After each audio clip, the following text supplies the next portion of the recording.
भारत माँ के भाल पर सजी स्वर्णिम बिंदी हूँ। मैं भारत माँ की बेटी आपकी हिंदी हूँ। नमस्कार। हिंदी दिवस पर पीयूष पंड्या आप सभी का स्वागत करते हैं। सन 1949 की 14 सितंबर संविधान सभा ने हिंदी को केंद्र सरकार की आधिकारिक भाषा घोषित किया। भारत के अधिकतम क्षेत्रों में हिंदी बोली जाती है, इसलिए हिंदी को राजभाषा बनाने का निर्णय लिया गया। सन 1953 की 14 सितंबर को हिंदी दिवस मनाया गया। तब से लेकर आज तक 14 सितंबर हिंदी दिवस के रूप में मनाया जाता है। काका कालेलकर, हरिप्रसाद द्विवेदी, सेठ गोविंददास जैसे कई महानुभावों ने हिंदी भाषा को ऊंचे स्थान पर लाने के लिए महत्वपूर्ण प्रयास किए। सन 1918 में हिंदी साहित्य सम्मेलन में गांधी जी ने हिंदी को राजभाषा बनाने को कहा था। उन्होंने ये भी कहा था कि हिंदी भारत की जनमानस की भाषा है। भारतीय संविधान के भाग 17 में अनुच्छेद 343 में संघ की राष्ट्रभाषा हिंदी और लिपि देवनागरी होगी, ऐसा उल्लेखित है। 14 सितंबर को राजेंद्र सिंह जी का 50वां जन्मदिन था, इसलिए उसे हिंदी दिवस के रूप में मनाया गया था। हिंदी दिवस कैसे मनाते हैं?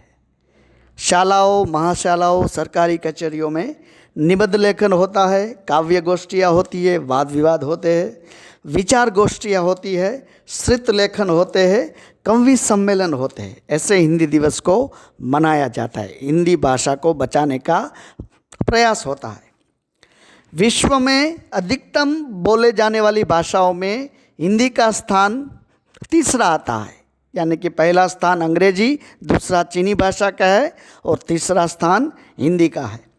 2011 की जनगणना के अनुसार 57% भारतीय हिंदी बोलते हैं।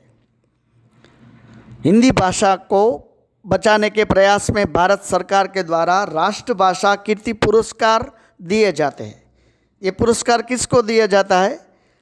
समितियों, मंडलों या विभाग को दिया जाता है। क्यों? तो कि ये विभाग, ये मंडल या समितियाँ हिंदी भाषा के प्रोत्साहन के लिए, हिंदी भाषा की रक्षा के लिए प्रयत्न करते हैं।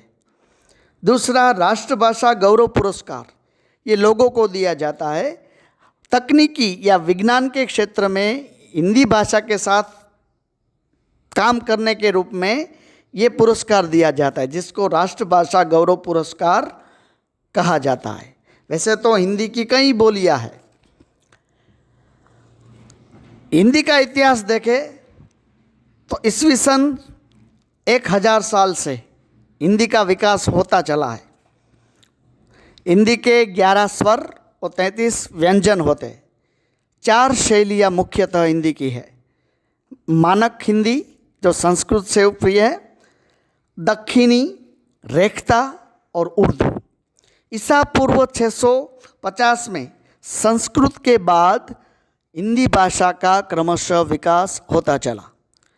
सन 1253 में अमीर खुसरो ने हिंदवी शब्द का प्रयोग किया था। उसके बाद कबीर, रामानंद, तुलसीदास जैसे कई संतों ने अपने आध्यात्मिक प्रवाह को चलाने के लिए हिंदी भाषा का प्रयोग किया और घर घर तक हिंदी को पहुंचाया। उसके बाद हिंदी भाषा, हिंदी साहित्यकारों ने अपना योगदान नाटकों में, नवलकथाओं में, कविताओं में देकर हिंदी भाषा को और भी समृद्ध किया। उनमें से प्रेमचंद जी, रामधारी सिंह, मक्खनलाल चतुर्वेदी, सुमित्रा नंदन पंत, सुभद्रा कुमारी चौहान, भगवती चरण वर्मा, सूर्यकांत त्रिपाठी निराला, हरिवंश राय बच्चन ऐसे साहित्यकार मुख्य है। तो आइए हम सभी इस दिवस को मनाएं और हिंदी भाषा को बचाएं। भारत माता की जय। जय हिंद।